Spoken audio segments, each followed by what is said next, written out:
दोस्तों, एक समय की बात है। एक जंगल में पीपल का पेड़ था। उस पेड़ पर बहुत सारे कबूतर रहते थे। वो जंगल में घूम घूम कर भोजन की तलाश करते और भोजन करके शाम को घर वापस आ जाते थे। अगले दिन रोजाना के तरह सभी कबूतर कुछ खाने की तलाश में एक साथ निकल गए। सभी कबूतर जंगल से काफी दूर आ गए थे, लेकिन उन्हें खाने का कुछ भी दिखाई नहीं दे रहा था। काफी देर तक खाना ढूंढने के बाद इनमें से एक कबूतर को जमीन पर कुछ दिखाई दिया।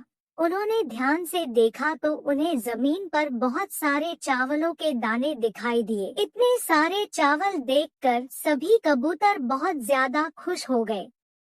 सभी कबूतर तुरंत जमीन पर पड़े चावलों की तरफ चल दिए। तभी उन कबूतरों के झुंड में से एक बूढ़ा कबूतर निकला, जो कि बहुत ही समझदार था। दोस्तों, मुझे दाल में कुछ काला लग रहा है।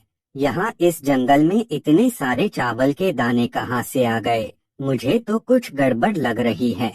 अरे चच्चा, तुम बेकार में ही इतना शक कर रहे हो। इतनी मुश्किल से तो ये खाना मिला है, अब हम अपनी भूख को और नहीं रोक सकते। इतना कहकर सारे कबूतर चावल खाने के लिए नीचे उतर जाते हैं, लेकिन बूढ़ा कबूतर वहीं एक पेड़ की टहनी पर बैठ जाता है। जमीन पर इतने सारे चावल एक शिकारी ने फैला रखा था।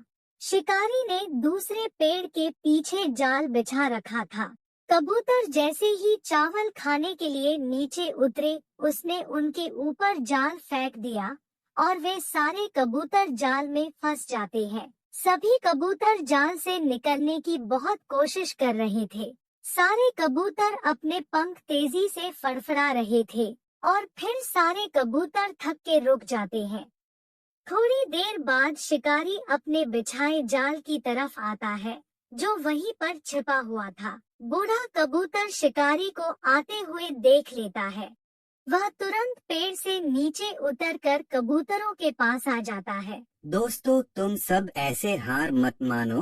तुम सब एक साथ उड़ने की कोशिश करो। अगर तुम सब एक साथ ताकत लगाओगे तो जाल को लेकर उड़ सकते हो और जाल की कैद से आजाद हो सकते हो। बूढ़े कबूतर की इस बात से सभी ने एक साथ उड़ने का प्रयास किया और थोड़ी मेहनत के बाद जाल ऊपर की ओर उठने लगा और वे सब जाल के साथ उड़ने लगे। जाल को ऊपर उठता देख शिकारी कबूतरों के पास तेजी से भागते हुए आने लगता है। जब तक शिकारी अपने बिछाए चावलों के पास पहुंचता है, कबूतर काफी ऊपर उड़ जाते हैं। शिकारी उनके पीछे काफी देर तक भागता है, लेकिन उनको नहीं पकड़ पाता है और आखिर में थक कर वहीं बैठ जाता है। तो दोस्तों, इस कहानी से हमें यह सीख मिलती है कि एकता में बल होता है। अगर हम कोई भी काम एक साथ मिलकर करें तो हम किसी भी मुसीबत या परिस्थितियों से बाहर निकल सकते हैं।